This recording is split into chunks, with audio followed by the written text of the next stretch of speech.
Good evening everyone, welcome to civil services study. Geography का practice set number 66 लगाते हैं ये। ठीक है, ज्योग्राफी के इंपॉर्टेंट प्रश्न है ये, आने वाले कई सालों के लिए स्टेट पीसीएस और यूपीएससी सिविल सेवा सभी में काम देंगे। तो चलिए स्टार्ट करते हैं, अच्छे से इनकी प्रैक्टिस करिएगा। जो लोग पेड सीरीज से पीडीएफ नहीं प्राप्त कर पा रहे हैं वो नोट्स बनाते चलिए, और इस टेस्ट सीरीज़ की आप फुल टेस्ट सीरीज़ प्राप्त कर सकते हो। चलिए हमारे टेलीग्राम पर डिस्क्रिप्शन बॉक्स में नंबर है, उस पर कॉल या व्हाट्सअप कर दीजिए। प्लेलिस्ट इसकी बना रखी है, ठीक है। वहाँ पर आप टेस्ट नंबर 1 से लेकर 66 नंबर का टेस्ट है उस तक पहुँच सकते हो। पहला प्रश्न है, निम्नलिखित कथनों पर विचार करेंगे। दक्षिणी कैलिफोर्निया, मध्यवर्ती चिली और दक्षिण अफ्रीका का दक्षिणी पश्चिमी भाग। आपको बताना है कि उपरोक्त में से कहाँ पर भूमध्य सागरीय कृषि यानी मेडिटेरियन एग्रीकल्चर की जाती है। भूमध्य सागरीय कृषि या खेती कहाँ की जाती है? दक्षिणी कैलिफोर्निया में की जाती है, तो करेक्ट हो गया पहला। एक तो सभी में है, मध्यवर्ती चिली में भी की जाती है, ठीक है, तो बी सही हो गया। दक्षिण अफ्रीका का दक्षिणी पश्चिमी भाग, तो डी करेक्ट हो जाएगा इसका आंसर, ठीक है। 1 2 3 सभी में। तो भूमध्य सागरीय कृषि यानी मेडिटेरियन एग्रीकल्चर एक विशिष्ट प्रकार की जो है खेती है। इसका विस्तार भूमध्य सागर के समीपवर्ती क्षेत्रों के साथ साथ दक्षिणी कैलिफोर्निया, मध्यवर्ती चिली, दक्षिण अफ्रीका का दक्षिणी पश्चिमी भाग और ऑस्ट्रेलिया के दक्षिण व दक्षिण पश्चिमी भाग में है। अंगूर की जो कृषि होती है वो भूमध्य सागरीय कृषि की महत्वपूर्ण विशेषता है, और यहाँ जो है अच्छी किस्म के अंगूरों से शराब बनाई जाती है, और जो निम्न श्रेणी के अंगूर होते हैं उनको सुखाकर मुनक्का और किशमिश बनाई जाती है।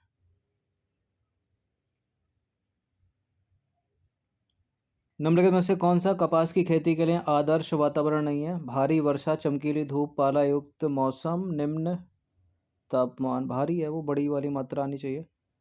ये नंबर इस पर कॉल या व्हाट्सअप करके आप फुल सीरीज प्राप्त कर सकते हो, और इन सभी टेस्ट का पीडीएफ प्राप्त कर सकते हो जो मिलेगा आपको पेड टेलीग्राम ग्रुप में। देखिए, कपास की खेती करनी है आपको, तो जो है हल्की वर्षा की ज़रूरत होगी, ठीक है, भारी वर्षा की नहीं। उच्च तापमान की ज़रूरत होगी, निम्न तापमान नहीं। पाला युक्त मौसम नहीं, पाला रहित मौसम होना चाहिए। चमकीली धूप, केवल डी सही है यहाँ पर।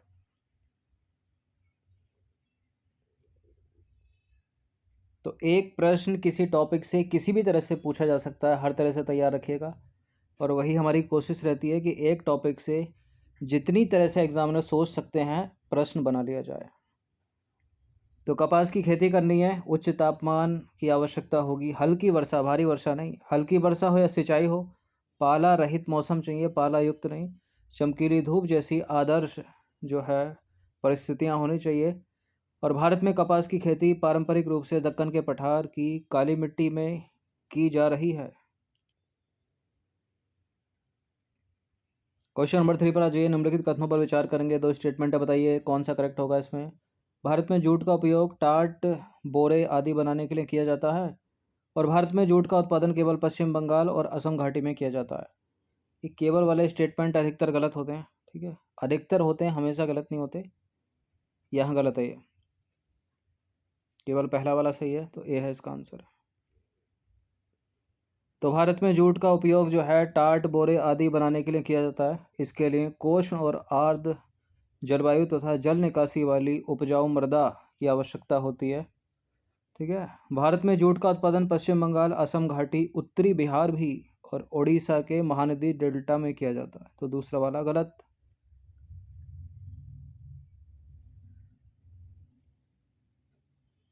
क्वेश्चन नंबर 4 पर आ जाइए। किस फसल के लिए बृहद पैमाने पर श्रम और पूंजी की आवश्यकता होगी?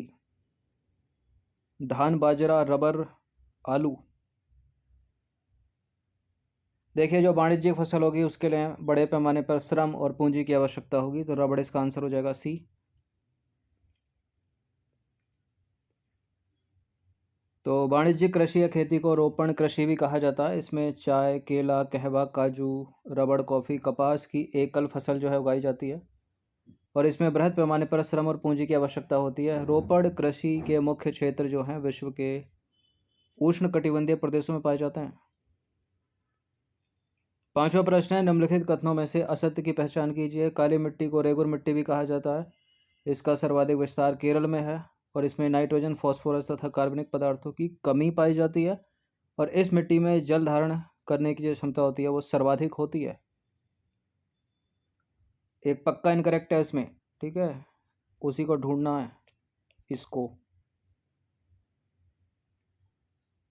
देखिए इसे कपास की काली मिट्टी या रेगुर मिट्टी कहा जाता है, करेक्ट है।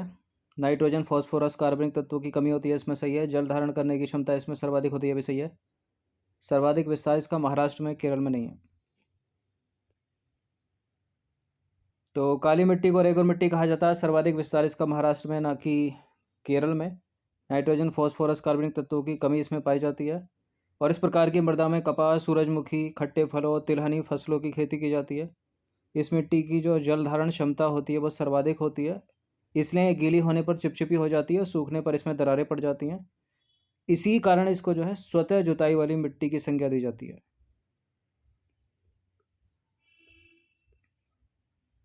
अगला सवाल लेटेराइट मिट्टी से। लेटेराइट मिट्टी में निम्नलिखित में से किसकी कमी पाई जाती है, किस तत्व की कमी पाई जाती है? चूना भरपूर है लेटेराइट मिट्टी में, लोहा भरपूर है, एल्युमिनियम ऑक्साइड भरपूर है, पोटास की कमी पाई जाती है। तो लेटेराइट मिट्टी जो है उसकी उत्पत्ति चूना और सिलिका के निक्षालन से हुई है। इसमें चूना, लोहा, एल्युमिनियम ऑक्साइड के अंश प्रचुर मात्रा में पाए जाते हैं, लेकिन इसमें पोटास और कार्बनिक तत्वों की कमी पाई जाती है। इस चीज़ को याद रखिएगा सबको। नंबर 7 पर आ जाइए। निम्नलिखित में से कौन सी एक नई जलोढ़ मिट्टी का नाम है? कौन सा एक नई जलोढ़ मिट्टी का नाम है? जलोढ़ मिट्टी दो प्रकार की होती है, पुरानी जलोढ़ और नई जलोढ़। जो नई जलोढ़ है वो है खादर और पुरानी जलोढ़ है बांगर। तो आंसर क्या है यहाँ पर? ए। टाबर तो कुछ नहीं है। रेगुलर मिट्टी को काली मिट्टी कहा जाता है। तो जलोढ़ मिट्टी एलोवियल सॉइल बोलते हैं इंग्लिश में इसको। भारत में सर्वाधिक एलोवियल सॉइल है, मतलब जलोढ़ मिट्टी है। जो नई जलोढ़ है वो खादर है, जो पुरानी जलोढ़ है वो बांगर है।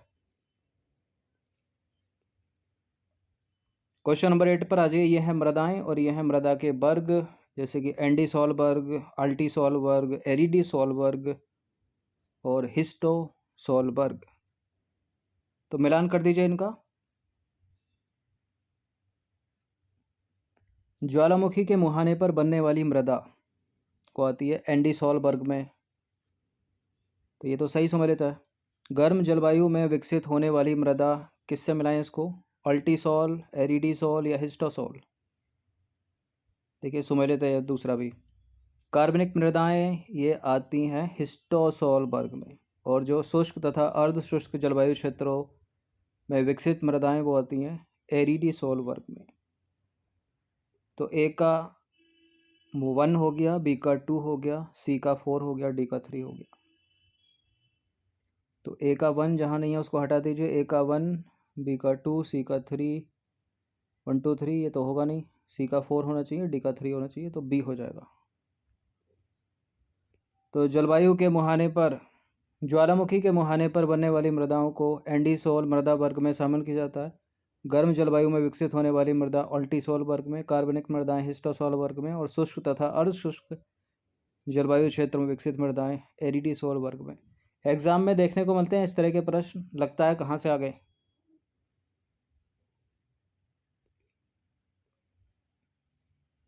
क्वेश्चन नंबर 9 पर आ जाइए। निम्नलिखित में से कौन सा उपाय मृदा अपरदन को रोकने से संबंधित नहीं है? सीढ़ीदार खेत बनाकर कृषि करना, समोच्च रेखीय सीढ़ीदार कृषि करना, स्थानांतरित कृषि करना, आवरण फसलें उगाना।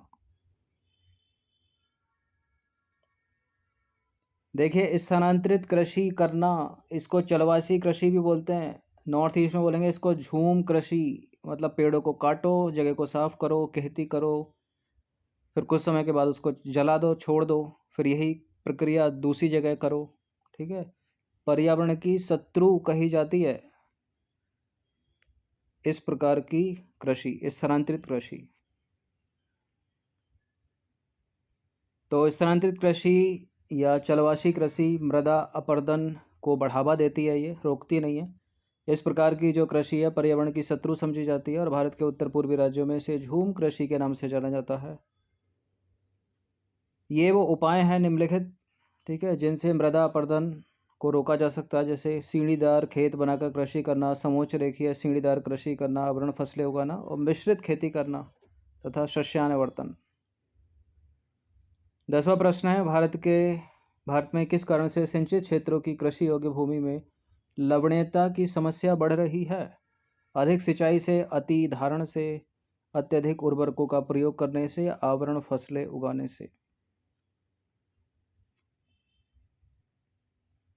ये तो मृदा अपरदन को रोकने का एक तरीका है, अति सिंचाई से। ठीक है, कैपिलरी एक्शन अगर आपने पढ़ा हो छोटी क्लासों में। तो अत्यधिक सिंचाई से कोशिका क्रिया जो होती है उसको बढ़ावा मिलता है। इससे क्या होगा? इससे जो नमक होता है वो ऊपर की तरफ चढ़ता है। ठीक है, और मृदा की ऊपरी परत में जो है जमा हो जाता है। इस प्रकार की समस्या हरित क्रांति के बाद पंजाब और हरियाणा के अति सिंचाई वाले क्षेत्रों में देखने को मिली है। और मृदा में लवणता की समस्या से अगर निपटना है तो खेतों में जिप्सम डालने की सलाह दी जाती है। ये लाइन अलग से प्रश्न है, एक देखा जाए तो पूछा भी एग्जाम में। 11वां प्रश्न है, सोलास वनों का विस्तार है कहाँ पर? भारत के किस क्षेत्र में पाए जाते हैं सोलास वन? नीलगिरी की पहाड़ियों पर। तो सोलास वन नीलगिरी, ठीक है, अन्नामलाई और पालनी पहाड़ियों पर पाए जाने वाले शीतोष्ण कटिबंधीय वन है। लेरेल हो गया, सिनकोना हो गया, बेटल के वृक्ष सोलास वनों में पाए जाते हैं। ये वृक्ष जो है आर्थिक रूप से काफ़ी महत्वपूर्ण होते हैं। सोलास वन सतपुड़ा और मैकाल श्रेणियों में भी पाए जाते हैं। 12वां प्रश्न है, ओक और चेस्टनट पहाड़ी इलाकों में पाए जाने वाले डैश के वृक्ष हैं? पर्णपाती वन है, सदाबहार वन है, शीतोष्ण कटिबंधीय वन है, शंकुधारी वन है? प्रश्न इंपॉर्टेंट है। ट्रॉपिकल एवरग्रीन फॉरेस्ट के वन है, मतलब सदाबहार वन है ये। तो ओक और चेस्टनट पहाड़ी इलाकों में पाए जाने वाले सदाबहार वन के वृक्ष हैं। ये वृक्ष उत्तर पूर्वी भारत की उच्चतर पहाड़ी श्रृंखला पश्चिम बंगाल में और उत्तराखंड के पहाड़ी इलाकों में पाए जाते हैं। इन वनों के जो वृक्षों की पत्तियां होती हैं वह चौड़ी होती हैं। क्वेश्चन नंबर 13 पर आ जाइए। देवदार और चीड़ के वनों के पास नहीं पाए जाने की संभावना निम्नलिखित में से कहाँ है? पश्चिमी घाट, पूर्वी घाट, हिमालय के पश्चिमी भाग में या उत्तर पूर्वी राज्यों में? देवदार और चीड़ के वनों के पाए जाने की संभावना है हिमालय के पश्चिमी भाग में। सी है इसका आंसर। तो देखिए, हिमालय के पश्चिमी भाग में 1500 से 1750 मीटर की ऊंचाई पर व्यापारिक महत्व वाले चीड़ के वन पाए जाते हैं। और निर्माण कार्य में प्रयुक्त होने वाली मजबूत लकड़ी देवदार भी जो है इसी क्षेत्र में मिलती है। तो यानी देवदार के वन भी यहीं पाए जाते होंगे। क्वेश्चन नंबर 15 पर आ जाइए। निम्नलिखित कथनों पर विचार कीजिए, 3-3 स्टेटमेंट के साथ बताइए कौन सा करेक्ट होगा। देखिए, जो हिमालय का उत्तरी ढाल है वो आर्द्र है, हिमालय का दक्षिणी ढाल शुष्क है। हिमालय के दक्षिणी भागों पर उत्तरी भाग की तुलना में अधिक वनस्पति पाई जाती है। यदि हम तीसरे प्रश्न को सही कर दें, तीसरे स्टेटमेंट को सही कर दें, तो पहला दूसरा गलत करना पड़ेगा हमको। यदि पहले और दूसरे सही हैं तो तीसरा स्टेटमेंट गलत करना पड़ेगा हमको। क्या किया जाए? हिमालय के दक्षिणी भागों पर उत्तरी भाग की तुलना में अगर अधिक वनस्पति पाई जाएगी तो हिमालय का दक्षिणी भाग तो आर्द्र होना चाहिए। आर्द्र होगा तभी तो वर्षा अधिक होगी, वर्षा अधिक होगी तो वनस्पति अधिक होगी। तो पहला दूसरा गलत है, तीसरा वाला सही है। ठीक है, ये शुष्क ऊपर आना चाहिए और ये आर्द्र नीचे आना चाहिए। तो केवल 3 वाला ऑप्शन को देखिए, जहाँ जहाँ 1 है उसको हटा दीजिए, केवल 3 इसका आंसर हो जाएगा। 1 से कट जाता है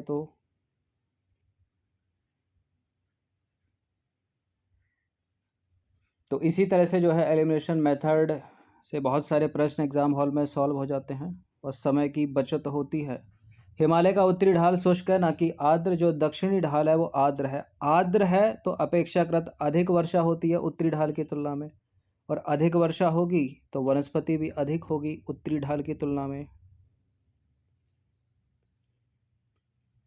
15वां प्रश्न है, यदि आपको गद्दी, बकरवाल और भूटिया जनजाति को देखना है तो भारत के निम्नलिखित में से किस क्षेत्र की यात्रा करनी होगी? गुजरात का कच्छ क्षेत्र, राजस्थान का मरुस्थलीय क्षेत्र, हिमालय का पर्वतीय क्षेत्र या पूर्वोत्तर भारत का तटीय क्षेत्र?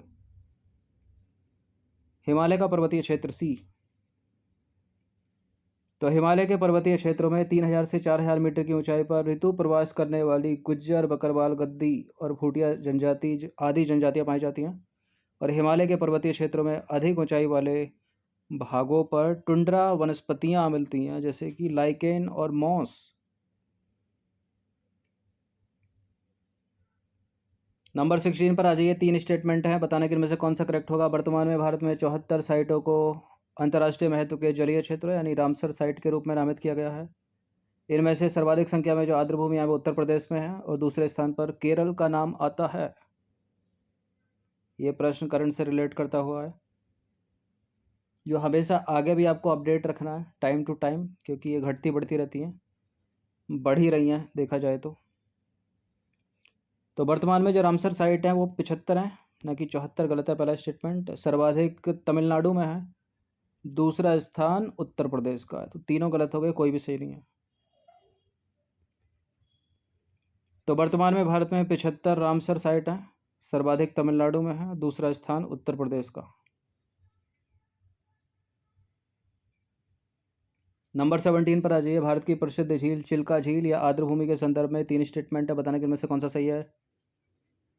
देखिए, चिल्का झील जो कि उड़ीसा में स्थित है, रामसर अधिवेशन के तहत संरक्षित पहली आर्द्र भूमि है। वर्तमान में चिल्का झील को मॉन्ट्रेक्स रिकॉर्ड की सूची से हटा दिया गया है और चिल्का झील विश्व की सबसे बड़ी खारे पानी की झील है। विश्व की सबसे बड़ी खारे पानी की झील कैस्पियन सागर कहाँ गई। देखिए, चिल्का झील भारत और एशिया की सबसे बड़ी खारे पानी की झील है, विश्व की नहीं है। विश्व की जो है वो है कैस्पियन सागर, तो थर्ड को हटा दीजिए, एक कट जाएगा। और वर्तमान में चिल्का झील को मॉन्ट्रेक्स रिकॉर्ड की सूची से हटा दिया गया, सही बात है। और चिल्का झील पहली आर्द्र भूमि है, ये भी सही बात है, तो डी करेक्ट हो जाएगा, केवल 1 और 2। तो चिल्का झील भारत और एशिया की सबसे बड़ी खारे पानी की झील है, विश्व की सबसे बड़ी खारे पानी की झील वो कैस्पियन सागर है, याद रखिएगा। चिल्का झील जो कि उड़ीसा में स्थित है, रामसर अधिवेशन के तहत संरक्षित पहली आर्द्र भूमि है। इसे यह दर्जा मिला था 1 अक्टूबर 1981 को। और वर्तमान में चिल्का झील को मॉन्ट्रेक्स रिकॉर्ड की सूची से हटा दिया गया है। और इस सूची में भारत के 2 ही स्थल हैं केवल, उनको याद रखिएगा हमेशा, राजस्थान का केवला देव राष्ट्रीय उद्यान और मणिपुर की लोकटक झील। क्वेश्चन नंबर 18 पर आ जाइए। जीव मंडल निचय के संदर्भ में निम्नलिखित कथनों पर विचार कीजिए। जिसको समझ में नहीं आ रहा है, तो जीव मंडल निचय होता है बायोस्फीयर रिजर्व। यह एक विशेष प्रकार के भौमिक और तटीय पारिस्थितिक तंत्र हैं। ये यूनेस्को के मानव और जीव मंडल कार्यक्रम के अंतर्गत मान्यता प्राप्त हैं। बिल्कुल ये करेक्ट है, दोनों के दोनों स्टेटमेंट, सी है इसका आंसर। तो जीव मंडल निचय बायोस्फीयर रिजर्व एक ऐसा क्षेत्र है जो विशेष प्रकार के भौमिक और पारिस्थितिक तंत्र से युक्त है, ये युक्त होते हैं। जीव मंडल निचय को यूनेस्को के मानव और जीव मंडल योजना यानी man and biosphere reserve programme के तहत मान्यता प्रदान की गई है, तो दूसरा वाला भी करेक्ट हो गया। मानव और जीव मंडल योजना के तहत भारत सरकार के वनस्पति जात और प्राणी जात के संरक्षण के लिए कई महत्वपूर्ण कार्यक्रम जो है चलाए हैं। ठीक है, भारत सरकार ने कई महत्वपूर्ण कार्यक्रम चलाए, जैसे कि प्रोजेक्ट टाइगर हो गया 1973 का, प्रोजेक्ट एलिफेंट हो गया 1992 का। ये क्या प्रश्न आ गया, ये भी कोई प्रश्न है। चलिए बताइए, वर्तमान में भारत में कितने राज्य और केंद्र शासित प्रदेश हैं। ये भी गलत हो सकता है। कितने हैं, 28 राज्य और 9 केंद्र शासित प्रदेश, या 28 राज्य 7 केंद्र शासित प्रदेश, 28 राज्य 8 केंद्र शासित प्रदेश, या 29 राज्य और 7 केंद्र शासित प्रदेश। देखिए, राज्य तो 28 है, तो 29 वाले को हटा दीजिए। केंद्र शासित प्रदेश कितने हैं, यूटी कितनी है। जो केंद्र शासित प्रदेश हैं वो दादर नगर हवेली और दमन दीव को मर्ज करने के बाद हो गए 8, तो ये वाला गलत हो जाएगा, ये सी वाला करेक्ट हो जाएगा। 28 राज्य हैं और 8 ही केंद्र शासित प्रदेश है, मतलब 28 8 का रेशियो 8 8। तो कितने, 28 राज्य और 8 केंद्र शासित प्रदेश। क्वेश्चन नंबर 28 की बात, ये परिच्छेद है छोटा सा, इसमें किसी एक की बात हो रही है। यह जीव मंडल निचय या बायोस्फीयर रिजर्व भारत के पश्चिमी घाट में स्थित है। इस निचय में वायनाड वन्य जीव सुरक्षित क्षेत्र, नागरहोल, बांदीपुर, मधुमलई, निम्बूर का सारा वन से ढका ढाल, ऊपरी नीलगिरी पठार और साइलेंट वैली और सिंधुवानी पहाड़ियाँ शामिल हैं। उपरोक्त विश्लेषण किस जीव मंडल निचय या बायोस्फीयर रिजर्व के बारे में है। नीलगिरी, शेषाचलम हिल्स, अगस्त्यमलाई और मन्नार की खाड़ी। किसकी बात हो रही है। यह बायोस्फीयर रिजर्व भारत के पश्चिमी घाट में स्थित है। और इस रिजर्व में वायनाड वन्य जीव सुरक्षित क्षेत्र, नागरहोल, बांदीपुर, मधुमलाई, नीलंबुर का सारा, वन से ढका ढाल, ऊपरी नीलगिरी पठार, साइलेंट वैली और सिंधुवानी पहाड़ियाँ शामिल हैं। ये नीलगिरी की बात हो रही है, नीलगिरी बायोस्फीयर रिजर्व की। तो उपर्युक्त विश्लेषण जो है 3 राज्यों में फैले, यानी तमिलनाडु, केरल, कर्नाटक में फैले, नीलगिरी बायोस्फीयर रिजर्व से संबंधित है। तो ए है इसका आंसर। तो 20 प्रश्न थे ये, ज्योग्राफी के इम्पोर्टेंट है, इनकी प्रैक्टिस 1 से 2 बार कर लीजिएगा। इन सभी टेस्ट का PDF प्राप्त कर सकते हो, जो पेड टेलीग्राम ग्रुप में मिलेगा आपको। डिस्क्रिप्शन बॉक्स में नंबर है, उस पर कॉल या व्हाट्सअप कर दीजिए। UPPCS और RO की सीरीज़ चल रही है, पेड सीरीज, इसमें फुल टेस्ट मिलेंगे आपको।